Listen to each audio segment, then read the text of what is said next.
배신은 가장 믿었던 사람에게 당한다. 물은 말을 사랑하는 사람은 광주리의 말에 똥을 받고 대합의 말에 오줌을 받으며 정성을 다해 돌본다. 하지만 어쩌다가 목이나 빈대가 붙어 있으면 그 모습이 안타까워 손으로 때려잡게 된다.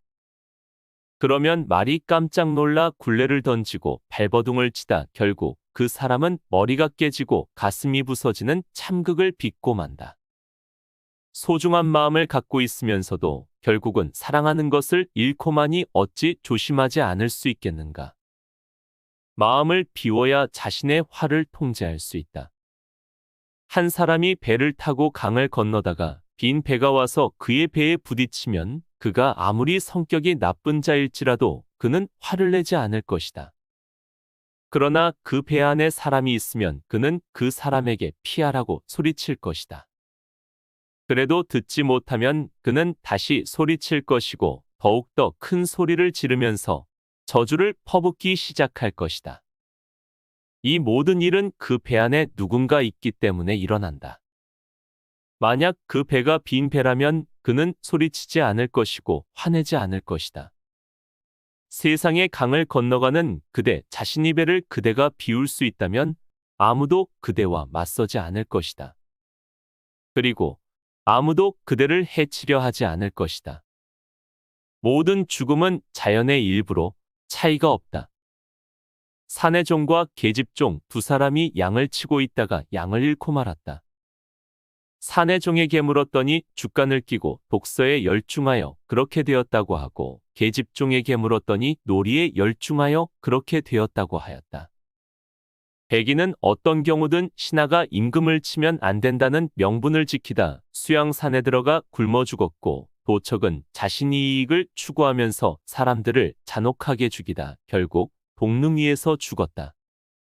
이 두 사람이 죽은 이유나 사정은 다를지 모르지만 죽었다는 결과는 같다.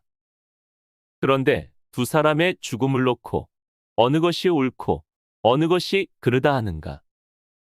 다른 사람을 부러워하지 말라. 부러움에는 끝이 없다. 아무리 많이 가져도 가지지 못한 것이 더 많을 것이다. 가지지 못한 것을 원망하고 부러워하기보다는 노력하는 편이 낫다.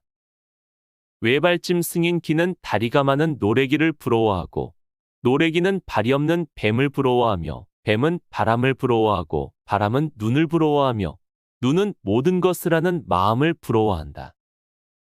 바람이 대답했다. 그렇소.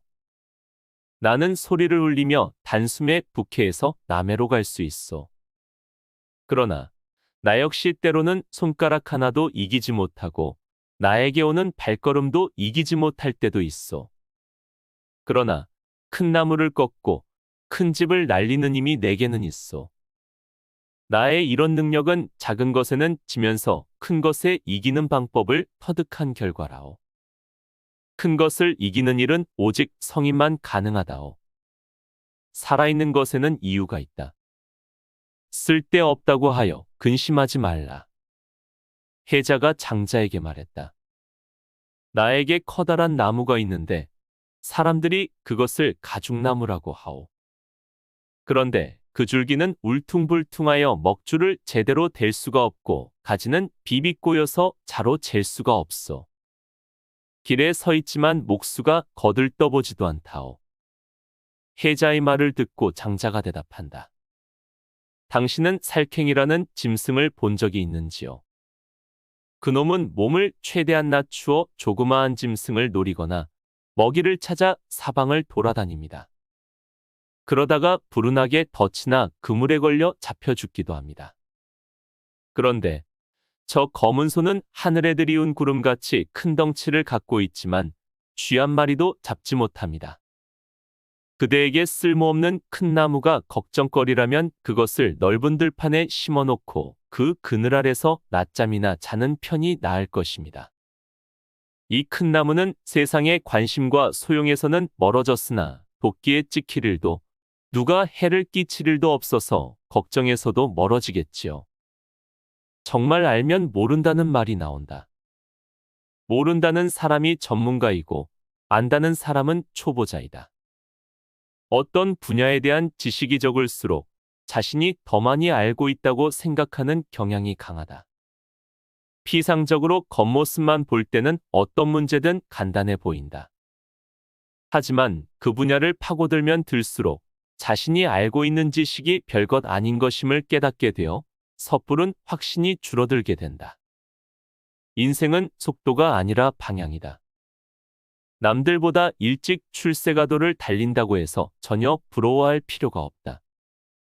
빨리 성공했다고 해서 마지막까지 행복한 삶을 살 것이라는 보장은 어디에도 없다.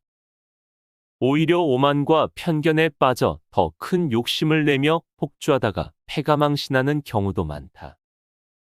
모두가 단점이라고 말하는 것도 어느 순간엔 장점이 될 수도 있다.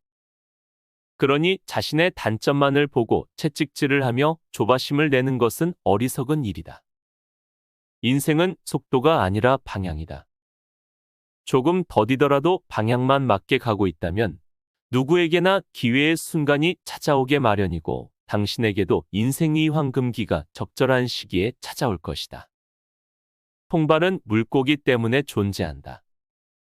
물고기를 잡고 나면 통발을 잊어버릴 수 있다. 토끼 올가미는 토끼 때문에 존재한다. 토끼를 잡고 나면 올가미는 잊어버릴 수 있다. 언어는 의미 때문에 존재한다. 뜻을 얻고 나면 언어도 잊을 수 있다.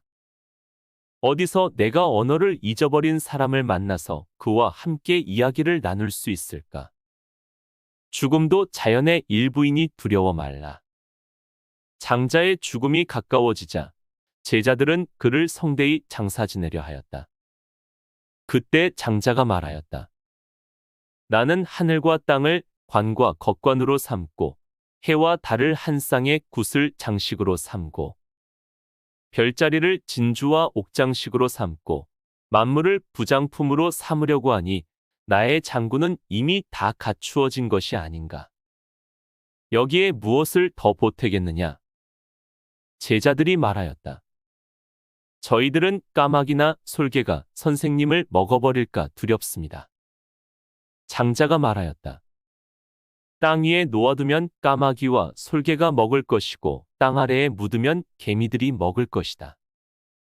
이쪽 놈이 먹는다고 그것을 빼앗아 딴 놈들에게 주는 셈이다. 어찌 그리 편협하게 생각하느냐. 잘 산다는 것은 죽음을 잘 맞이하는 것이다. 죽음과 삶은 운명이고 밤과 낮은 하늘의 운행이다. 이는 사람의 힘으로 어찌할 수 없는 물리의 상정이다. 무릇 자연은 우리에게 형체를 부여하고 삶을 주어 우리를 수고롭게 하고 있다. 늙게 만들므로써 우리를 편안하게 해주고 죽음으로써 편한 이식의 모든 것을 안배해 주었다. 그러므로 자기의 삶을 잘 사는 것은 곧 자기의 죽음을 잘 맞이하는 길인 것이다.